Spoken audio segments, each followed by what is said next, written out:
Our narrative begins in the quaint town of Aberdeen, Washington, where a young Kurt Cobain first embraced the chords of his destiny.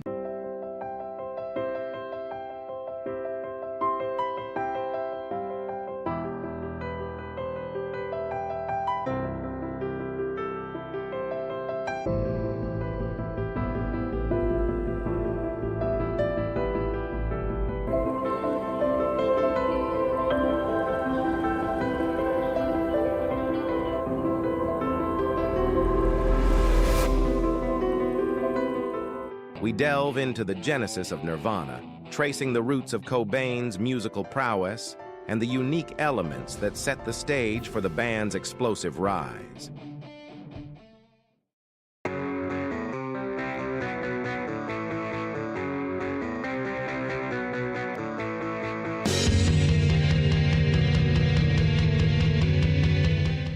The 90s marked a seismic shift in the music landscape, and at its epicenter was Nirvana's groundbreaking Nevermind.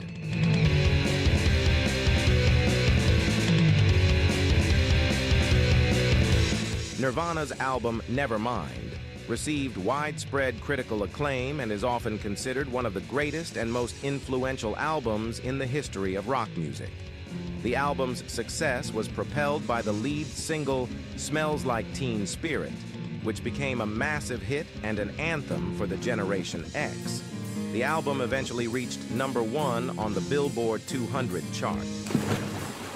The album cover features a photograph of a naked baby swimming underwater with a US dollar bill on a fishhook in the foreground. The image became iconic and is often associated with the grunge era. Nevermind marked a turning point in the music industry and is often credited with bringing alternative rock to the mainstream. Nirvana's success with the album had a profound impact on the 1990s music scene.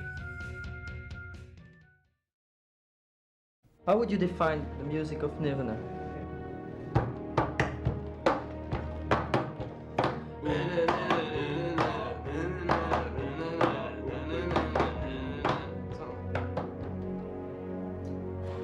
Twist the lemon.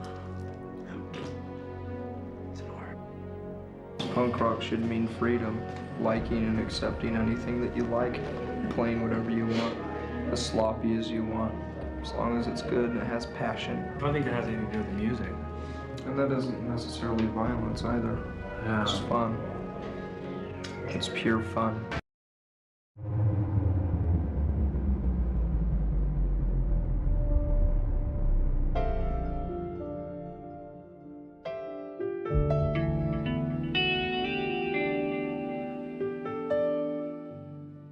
Fame came at a cost. We'll navigate through the shadows of Cobain's personal struggles, shedding light on the challenges he faced, the toll of stardom, and the profound impact on his mental well-being.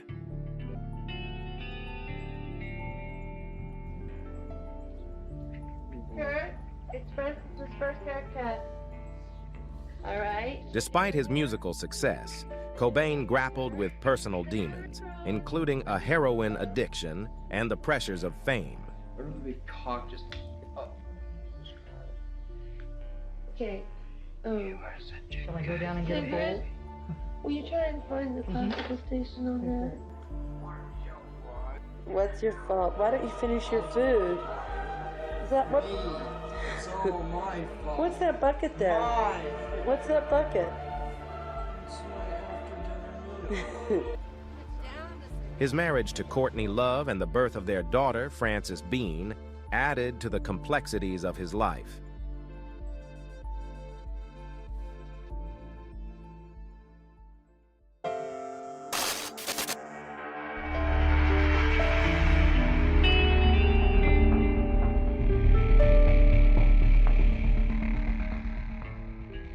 On April 8, 1994, Cobain was found dead at his home in Seattle, Washington.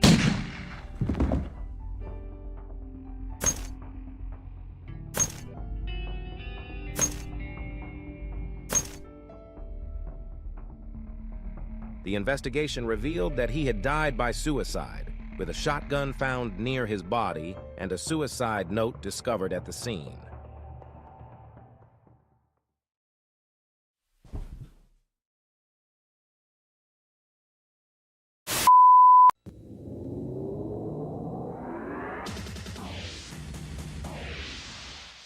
I'm Kurt Loder with MTV News. Nirvana leader Kurt Cobain, an extraordinarily gifted singer, songwriter, and guitarist, was found dead in Seattle on Friday morning, apparently a suicide. His body was found at a house that he owned but didn't live in anymore on Lake Washington Boulevard. He was discovered by an electrician who was doing some work on the house. He had been killed by a blast to the head from a 12-gauge shotgun, and a suicide note found nearby, according to the electrician who found him, ended with the words, "I love you, I love you, I love you." Tonight, word of an untimely death. Kurt Cobain was the lead singer of the group Nirvana. Their albums were bestsellers, their songs filled with images of despair and violence. One lyric, "The sun is gone, but I have a light. The day is done, but I'm having fun." And then this morning, his body found at home, another casualty of success. Here's ABC's Tom Foreman. As lead singer, songwriter, and guitar player for Nirvana, Kurt Cobain defined the rough rock sound and scruffy look known as grunge. With songs like Lithium and Heart-Shaped Box, his band was sitting on top of the rock music world. This morning, an electrician went to Cobain's suburban Seattle home to do some work, looked in a window over the garage, and saw a body. It was obvious this man is dead from a shotgun wound to the head. Now, there was a suicide note left inside the house. Recently, it was clear Cobain was in trouble. Last month in Rome, he fell into a drug and alcohol-induced coma. Days ago, his band dropped out of a major American tour. It was rumored they were breaking up. Today, fans reacted. When you reach that kind of fame and you're still miserable, there's something wrong. Many people over 30 probably never heard of Kurt Cobain, but for younger fans, his music captured the spirit of the difficult transition from youth to maturity. His songs were full of despair and violent images. He was only 27. Tom Foreman, ABC News, Los Angeles.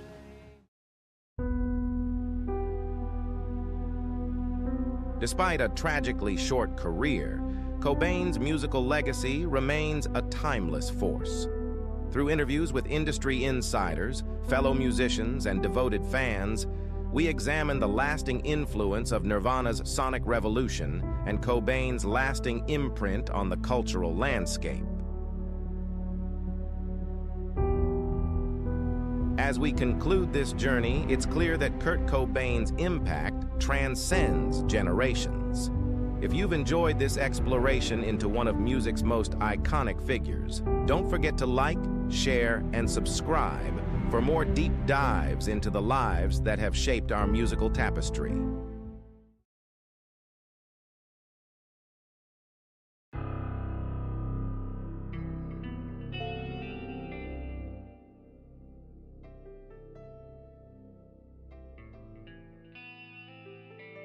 Tabata, speaking from the tongue of an experienced simpleton who obviously would rather be an emasculated, infantile complainee. This note should be pretty easy to understand. All the warnings from the punk rock 101 courses over the years, since my first introduction to the, shall we say, ethics involved with independence and the embracement of your community has proven to be very true. I haven't felt the excitement of listening to, as well as creating music, along with reading and writing for too many years now. I feel giddy beyond words about these things. For example, when we're backstage and the lights go out and the manic roar of the crowds begins, it doesn't affect me the way in which it did for Freddie Mercury, who seemed to relish in the love and adoration from the crowd, which is something I totally admire and envy.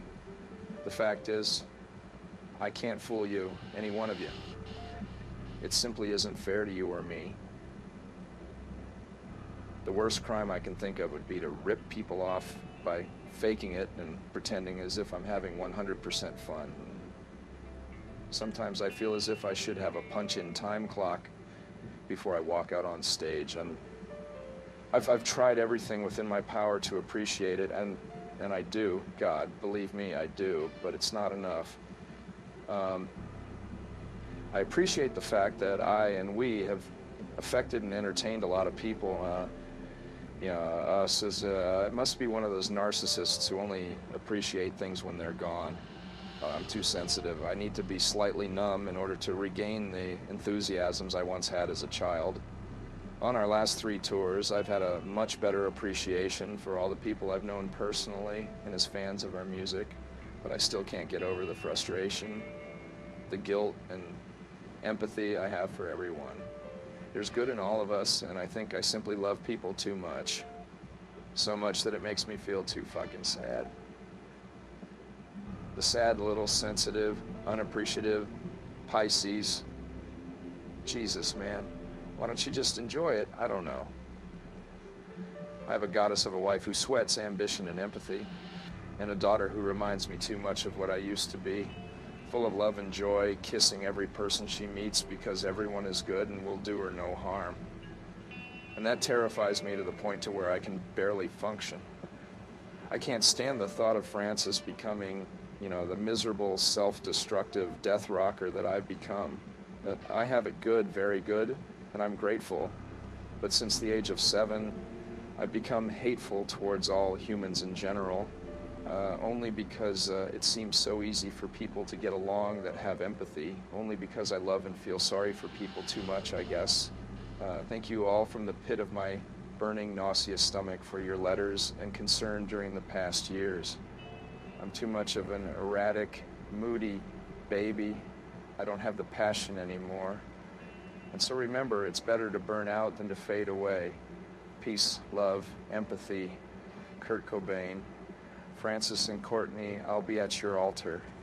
Please keep going, Courtney, for Francis, for her life, which will be so much happier without me. I love you. I love you.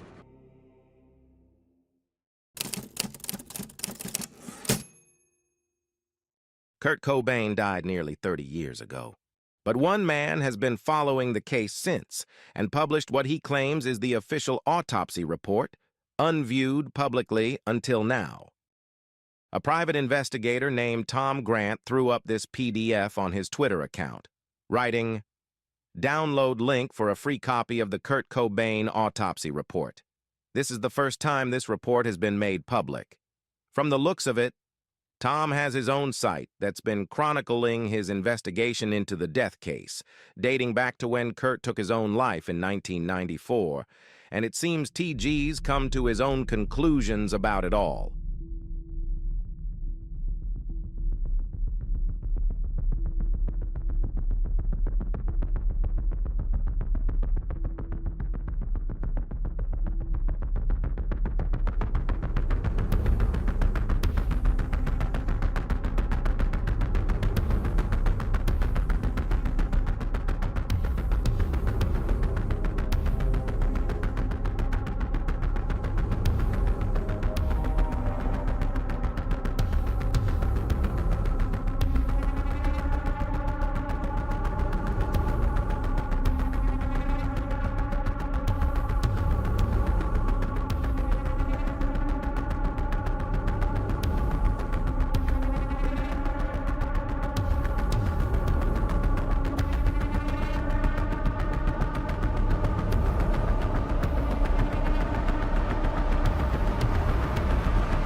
He claims it's the real deal, although he doesn't explain how he obtained it.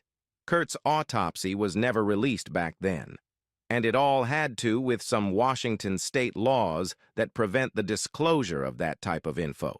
They do release these docs to family, though. We won't get into the nitty-gritty of it all because it's quite graphic, but what we will say is that the alleged report purports to confirm what most everyone has known about his death for years. There's also info in here about what medical professionals say was found to be in Kurt's system at the time, and it looks like there was a mix of substances.